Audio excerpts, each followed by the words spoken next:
Okay guys, today's video is all about how to find the best virtual assistants and how to keep them, okay? Because that's a whole other ballgame. So this is simple, it's effective, and this is the hack on how you can become the actual CEO of your business and get things streamlined, okay? Because this is where it all starts. It starts at recruitment and it starts with choosing the right person. If you're excited about this, go ahead and hit that like button and be sure to subscribe to get notified every single time I put a new video out, okay? Now you guys can trust what I'm telling you here because I built my business up to high 5-figure months within the first year. And I did that through the help of streamlining my processes with VAs, with virtual assistants, okay? So these are the virtual assistants, the VAs that don't go missing in action. They're loyal, they stay dedicated to you, and they stay productive. Step one, guys, is recruitment, okay? This might sound boring to some of you, but I urge you not to skip this step, okay?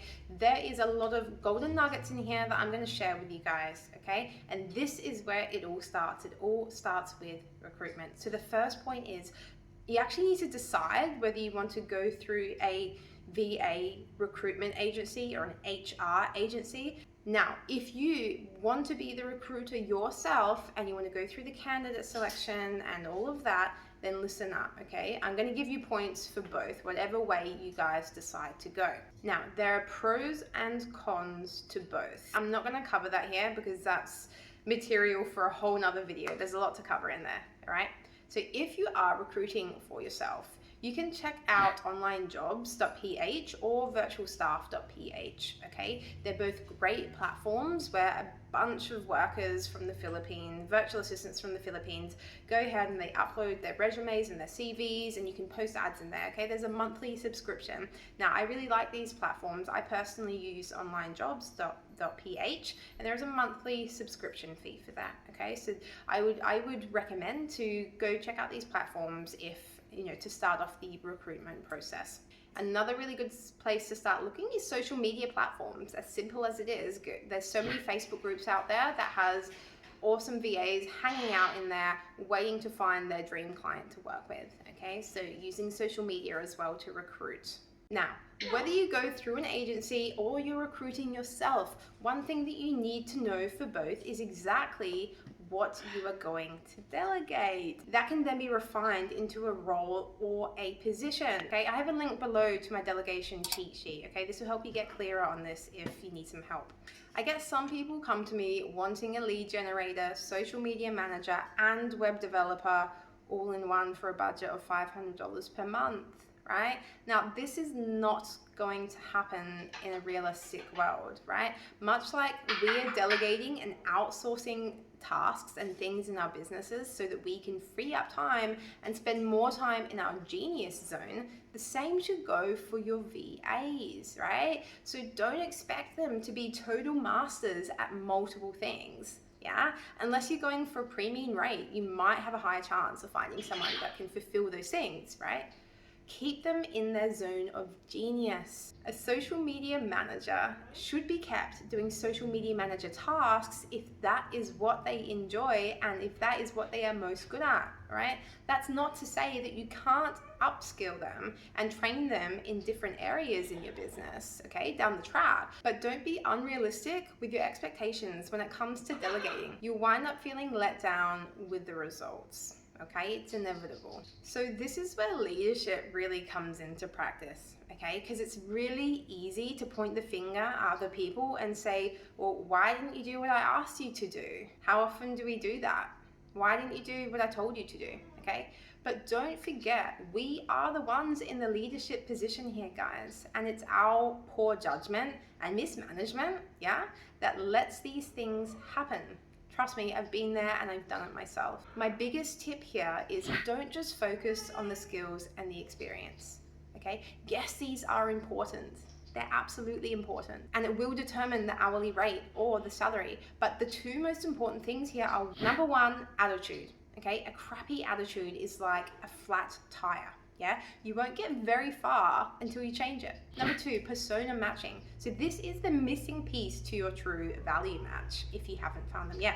When you guys stay true to your core values and you align with someone who matches them, you'll cultivate a harmonious partnership and you have a shared vision. For example, if you're a sex coach and you're passionate about promoting female orgasms and sensuality and all of that stuff, your perfect match, your persona or value match is not going to be with someone who is shy and quite private and is perhaps going to church every Sunday and they're conservative, yeah, right? And there is nothing wrong with both of these things, right? Nothing wrong whatsoever.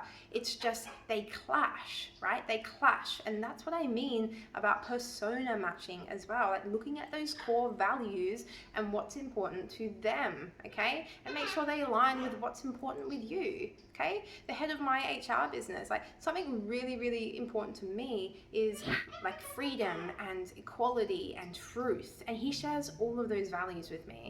Okay, and we get shit done. Like we get stuff done together, and it's magical.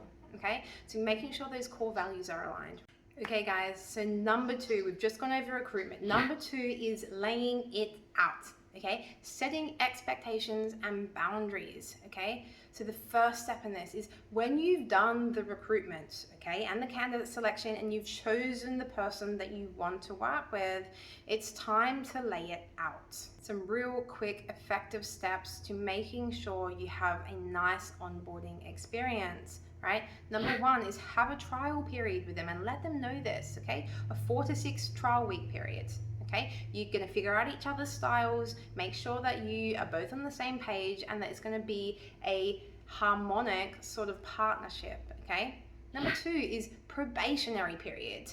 Make sure you've got a probationary period there, okay? Say 3 months, a 3-month probationary period.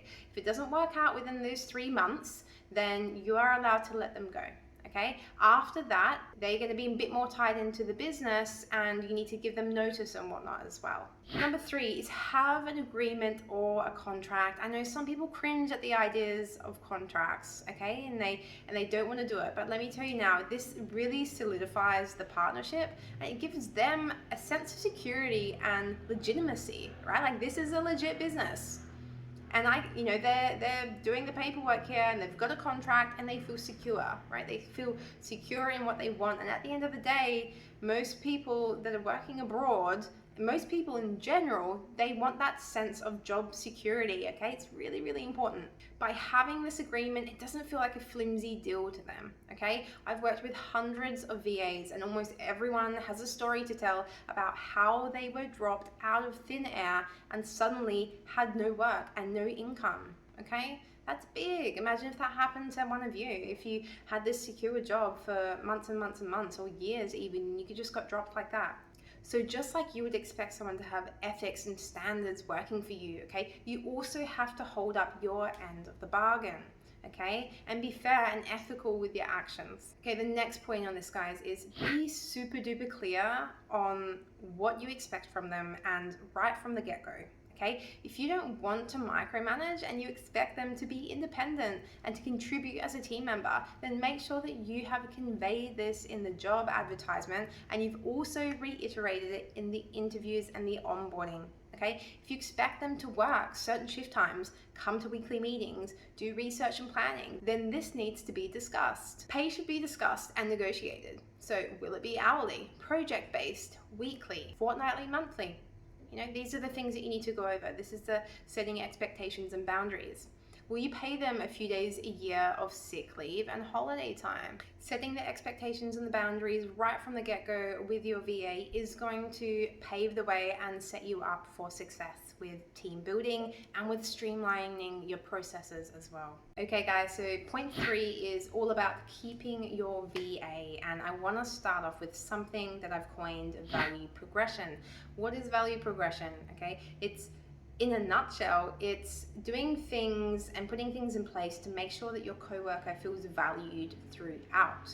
Okay, so all too often I see the reversal of this. It's value decline, where VAs eventually don't feel valued for what they're doing or the efforts that they're putting in.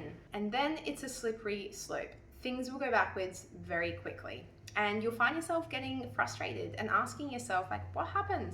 Like everything was so good a few months ago and you were really delivering and you're so productive and you're like this rock star team member. And what went wrong? By adapting the value progression mindset, this is essentially how you keep your coworker motivated and driven to put in the work to building your empire. It's as simple as making sure they feel valued in what they're doing.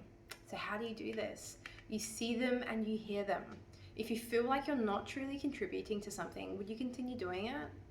Probably, if you had no other choice. But the quality of what you're delivering is likely to be crap because there's no heart in it, right? There's no heart. Just like you value your loved ones, you must also value your co-workers, right? Building relationships with your VA is huge in growing your business.